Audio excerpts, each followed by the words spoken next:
Shalom, amados. Voltamos ao nosso estudo semanal sobre a graça e a soberania de Deus e vamos continuar vendo sobre Isaac. Já vimos que o Deus de Isaac é o Pai galardoador, é o Deus que se acerca de nós e que nós não conseguimos avançar na nossa carreira cristã e cumprir o nosso propósito, viver o nosso desenho, se não conhecermos o Deus de Isaac, o Deus doador. Doador tem a ver com a sua graça, com a sua bondade. E isso revela em toda a Bíblia, de Gênesis ao Apocalipse, que o segredo de tudo está em receber e não em fazer. No entanto, muitas vezes a gente confunde isso e consideramos que nós nos aproximamos de Deus, que nós vivemos o plano de Deus quando estamos fazendo coisas. Mas, na verdade, o fundamento de tudo, a raiz de tudo, é que nós vivemos a comunhão com Deus quando nos prostramos para receber. Nós sabemos que o Deus de Abraão é esse Deus também. Nós sabemos que é o Deus que pela graça nos alcançou, é o Deus que veio ao nosso encontro para nos resgatar das trevas para a sua maravilhosa luz. É o Deus que nos tocou profundamente para que nós desejássemos a Jesus. Mas nós não vamos conseguir alcançar esse Deus de Abraão, que é o Deus da graça bendita, sem conhecermos também o Deus de Isaac. Porque o Deus de Abraão, ele nos chama para andar com ele, mas é o Deus de Isaac que nos faz andar com ele. Por isso nós precisamos de fato nos aproximar e permitir que seja ele fazendo em nós. O plano eterno de Deus está revelado nas Escrituras. Lendo de Gênesis ao Apocalipse, nós descobrimos isso, aprendemos isso, que Deus tem um plano desde a eternidade. Efésios 3, 10 e 11 nos diz que o eterno propósito de Deus é revelar a sua multiforme sabedoria através da igreja. E o segredo que estava oculto para ser revelado e que hoje está sendo revelado através da igreja é Jesus. Então esse plano eterno de nos alcançar, de nos fazer parte da sua família, de sermos filhos à semelhança de Jesus, esse é o plano eterno de Deus, o que Ele sempre desejou desde a eternidade. Mas o Deus de Isaac é aquele que nos dá vida, é aquele que nos provê do poder suficiente para vivermos essa realidade de filhos, é aquele que nos capacita a viver de tal forma que agrademos o coração do Pai. Muitas pessoas ficam fixadas apenas no Deus de Abraão, querendo o plano de redenção, olhando o plano de Deus através da história e se esquece de que a sua provisão e a sua graça é para nós todo dia. Ele é o Deus doador. Por isso, embora a gente fale contra a teologia da prosperidade, e a teologia da prosperidade tem a ver com você ter muito dinheiro, com trocas com Deus, você ser rico, você faz para alcançar e Deus vai te dar, ou se você não tem é porque há pecado na história. Embora a gente seja contrário a esse tipo de interpretação bíblica, entendemos que Deus, Ele quer que os seus filhos prosperem. Deus quer que você vá bem no seu trabalho, Deus quer que você cresça no seu trabalho, Deus quer que você avance na sua profissão, que você seja alguém que faça diferença no lugar onde Ele te plantou para trabalhar. Ele quer que você tenha recursos, Deus transfere recurso do mundo para os seus filhos. Deus abençoa financeiramente, Deus quer que você tenha para as suas necessidades e Deus quer que você tenha além das suas necessidades para que você também possa abençoar outros. Então, o Deus de Isaac é o Deus que provê, que gratuitamente nos dá aquilo que nós precisamos. O Deus de Abraão é o que tem os planos, é aquele que pela graça nos chama a andar com Ele. E o Deus de Isaac, aquele que provê tudo que nós necessitamos para andar com Deus. Eu quero convidar você a olhar na carta do apóstolo Paulo aos Romanos. Quando a gente olha Romanos, capítulo 7, a gente vai descobrir algumas verdades muito interessantes, algumas coisas que nos chamam a atenção a respeito da vida com Deus. E o apóstolo Paulo, ele externa isso de uma forma maravilhosa, magistral. Ele é um mestre e ele consegue traduzir em palavras aquilo que muitos de nós vivemos na nossa vida cristã. Romanos capítulo 7, quando a gente olha para ele, o apóstolo Paulo vai discorrendo a respeito da vida cristã e daquilo que nós temos como luta pessoal, a nossa luta contra o pecado, a nossa luta para agradar a Deus. E ele mostra o quanto nós nos esforçamos por fazer aquilo que não queremos e deixarmos de fazer aquilo que queremos. Então, quando ele vai falando a respeito do pecado e da nossa luta, ele diz assim: porque bem sabemos que a lei é espiritual, eu todavia sou carnal, vendido à escravidão do pecado. Verso 14 esse. Agora verso 15. Porque nem mesmo compreendo o meu próprio modo de agir, pois não faço o que prefiro, e sim o que detesto. Ora, se faço o que não quero, consinto com a lei que é boa. Nesse caso, quem faz isso já não sou eu, mas o pecado que habita em mim. Porque eu sei que em mim, isto é, na minha carne, não habita bem nenhum, pois o querer o bem está em mim, não porém o efetuar. Porque não faço o bem que prefiro, mas o mal que eu não quero, esse eu faço. Então, Paulo, ele mostra que há uma luta dentro de nós e o fato de que nós estamos vivendo esse contexto de batalha. O grande problema está em que a maioria de nós tenta, pelo esforço pessoal, fazer aquilo que não quer, o bem, a vontade de Deus, porque a nossa carne não deseja Deus. A nossa vontade pessoal é contrária à vontade de Deus. Aquilo que é naturalmente da nossa carne se opõe a Deus. Então nós não queremos fazer a vontade de Deus, não está na nossa natureza humana caída. Isso é algo que só Deus pode produzir em nós. Então, a maioria dos cristãos coloca um esforço muito grande para fazer o que não quer ou deixar de fazer aquilo que quer. Ou seja, está desejando o pecado e luta com as suas forças para deixar o pecado de lado. No entanto, o apóstolo Paulo completa esse raciocínio quando ele vai dizendo, verso 21, o querer fazer o bem, quando eu quero fazer o bem, eu encontro a lei que o mal está residindo em mim, ou seja, eu descubro a verdade de que em minha natureza há um mal residente, ele está ali. E ele vai continuando a falar, e no verso 24 é como se Paulo soltasse um brado, um grito da sua alma, do interior do seu espírito, e ele diz: desventurado homem que sou, quem me livrará do corpo dessa morte? Ou seja, no meio dessa batalha, eu descubro que eu não tenho forças para vencer. E eu grito: quem vai me livrar? Quem vai me dar a vitória?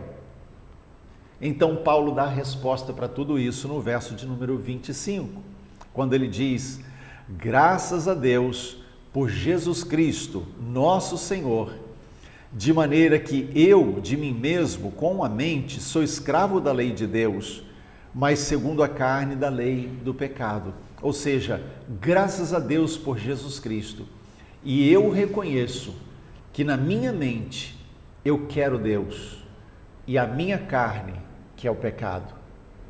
Essa é a luta, mas Jesus é a resposta. Quando nós aprendemos a permitir que o Deus doador nos dê a vida de Cristo para vivermos, e Ele já deu. O Espírito Santo que habita em você é o Espírito Santo que te capacita a viver a vida de Cristo. Eu e você não conseguimos viver essa vida, mas Jesus consegue. Eu e você lutamos e fracassamos. Constantemente estamos caindo, mas Jesus é aquele que permanece firme, que nunca cai. Permanece na verdade, porque Ele é a própria verdade. Então, a natureza da vida de Cristo não é aquilo que nós fazemos naturalmente. A nossa natureza quer fazer o que é errado. A natureza da vida de Cristo é aquela que faz a vontade de Deus. E somente a vida de Cristo em nós nos dará a vitória. Eu convido você a olhar comigo na carta que o apóstolo Paulo escreveu aos Gálatas, capítulo 2. Gálatas, capítulo 2, os versos 19 e 20. Veja só o que Paulo diz. Porque eu, mediante a própria lei, morri para a lei, a fim de viver para Deus. Estou crucificado com Cristo. Logo, já não sou eu quem vive, mas Cristo vive em mim. E esse viver que agora tenho na carne, vivo pela fé no Filho de Deus, que me amou e a si mesmo se entregou por mim. Uau, que maravilha! Paulo está dizendo aqui, estou crucificado com Cristo. Isso é para o apóstolo Paulo. Não, isso é para todo crente. Todo cristão, quando nós vamos a Jesus, entregamos a vida para Jesus, nós nos identificamos com a sua morte na cruz. Na verdade, o Cordeiro, Jesus, já foi morto desde a fundação do mundo. Então, desde a fundação do mundo, Deus já nos deu a provisão da cruz.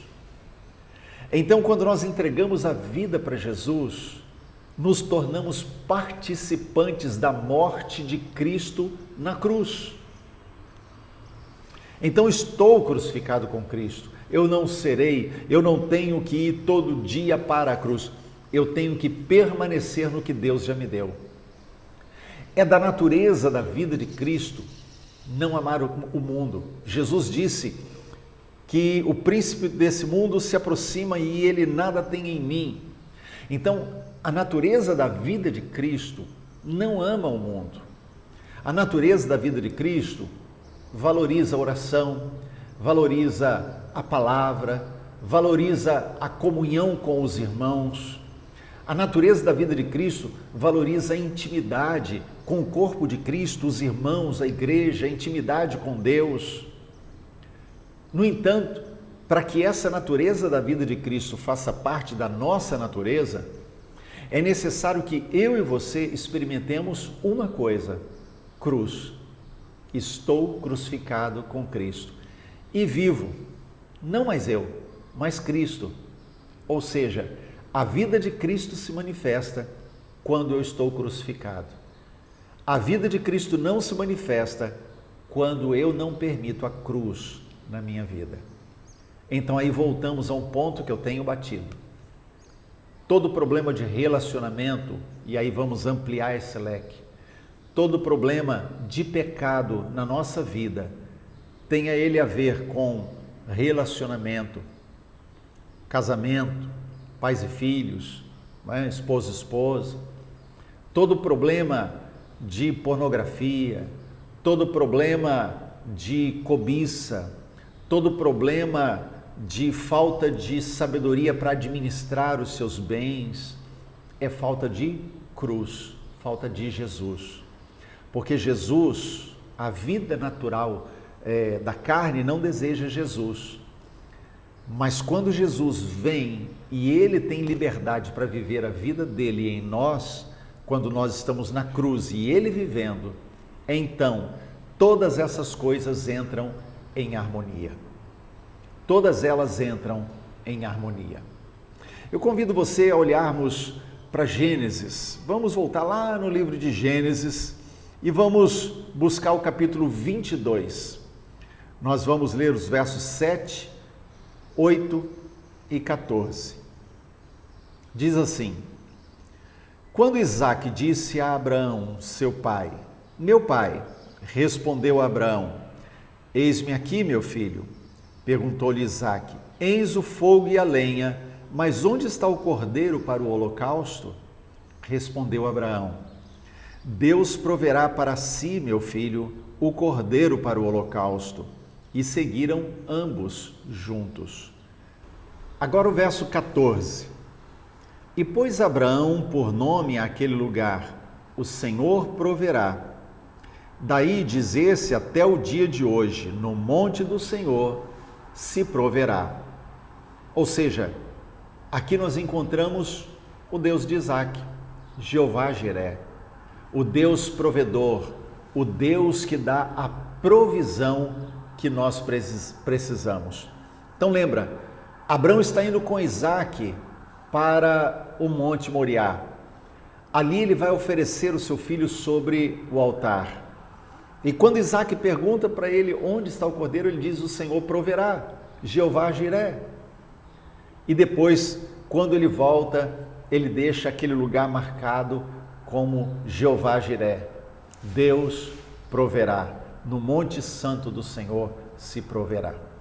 Esse é o Deus de Isaque, é o Deus que Abraão já conhecia, é o Deus que Isaque passou a conhecer.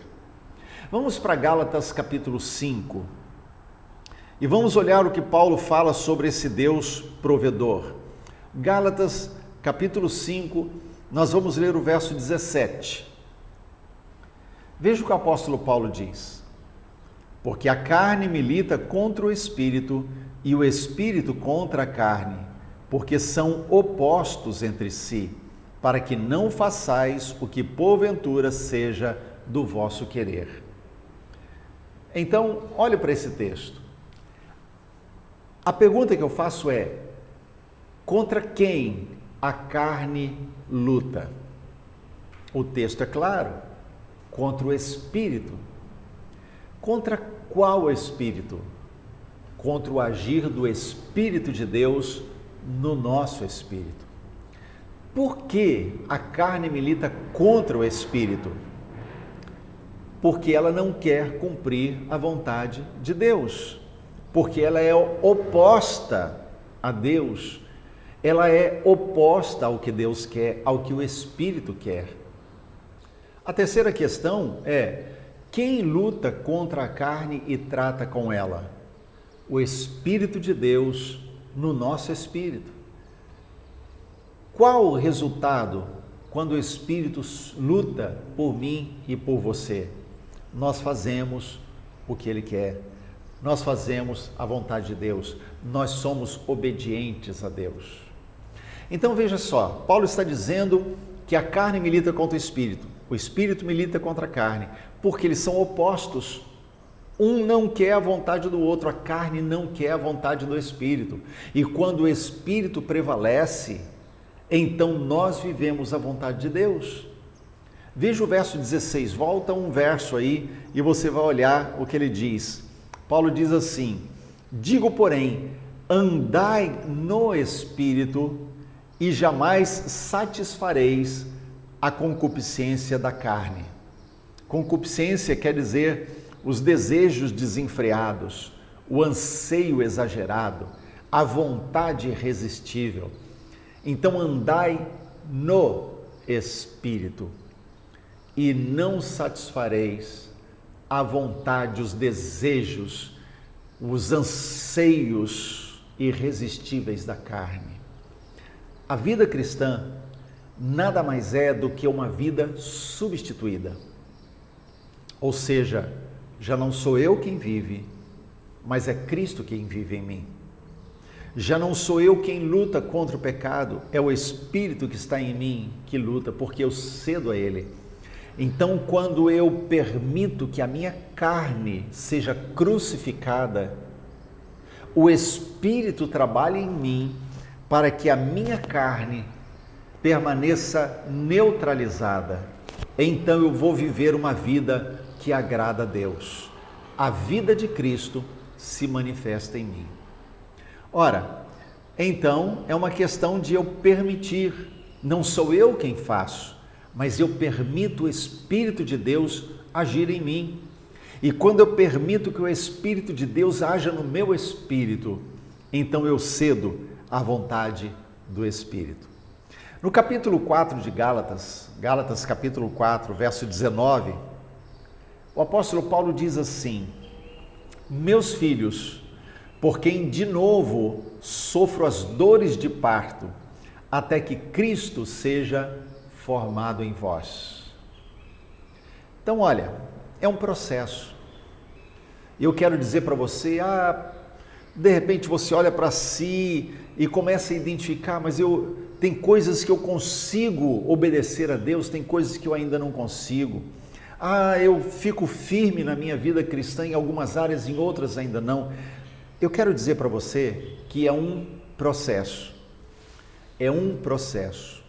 Do dia em que você entregou a vida para Jesus, até o último dia, o último instante da sua vida, você estará num processo. É um processo. Que processo? De ser Cristo formado em você. A grande questão é que muitos param, ficam estagnados, eles não avançam, param ali e querem que a vida cristã se mostre, se revele na vida deles.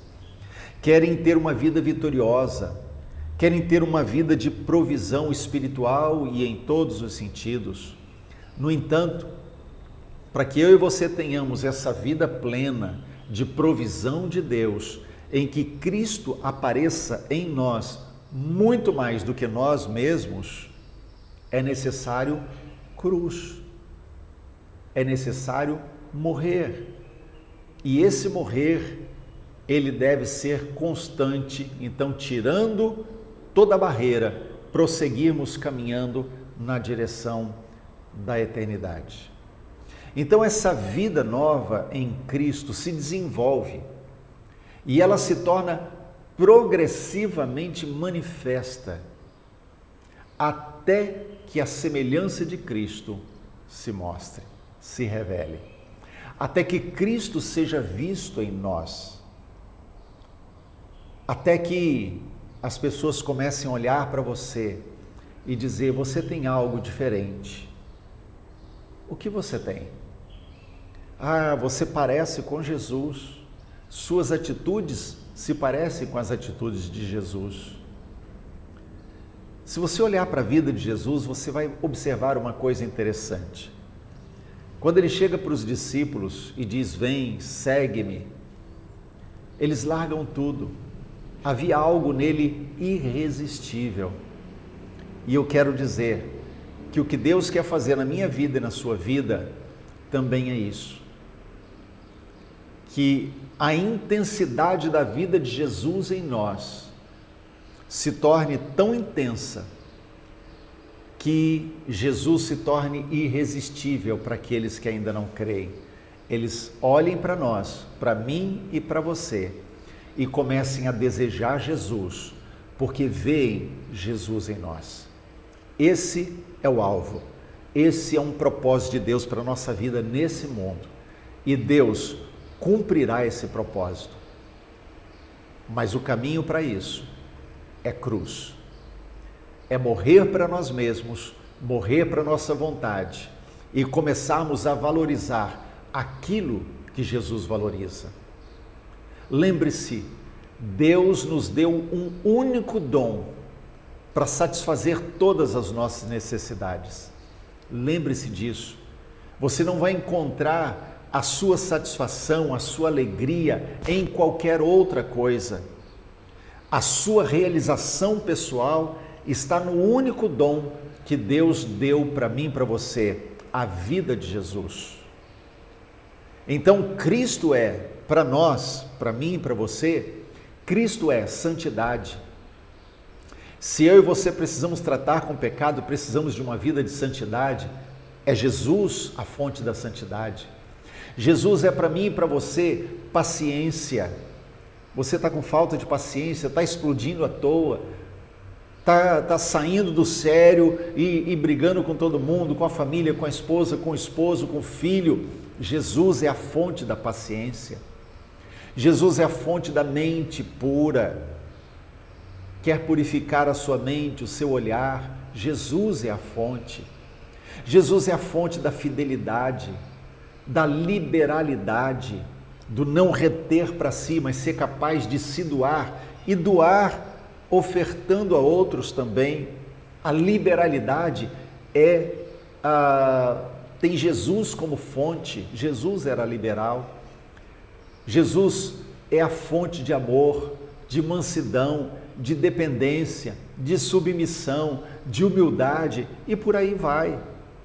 Então eu quero dizer que essa vida plena, essa vida de santidade, de paciência, de mente pura, de fidelidade, de liberalidade, de amor, de mansidão, de dependência, de submissão, de humildade e de tantas outras virtudes, essa vida tem apenas uma fonte, a própria vida de Jesus. Se nós permitirmos que a cruz seja a nossa vida, a vida de Jesus se manifestará através de nós. E então, todas essas qualidades virão e se manifestarão em nós e através de nós. E o mundo será abençoado. E então o mundo vai crer. E é esse o propósito de Deus para a sua vida. Deus te abençoe.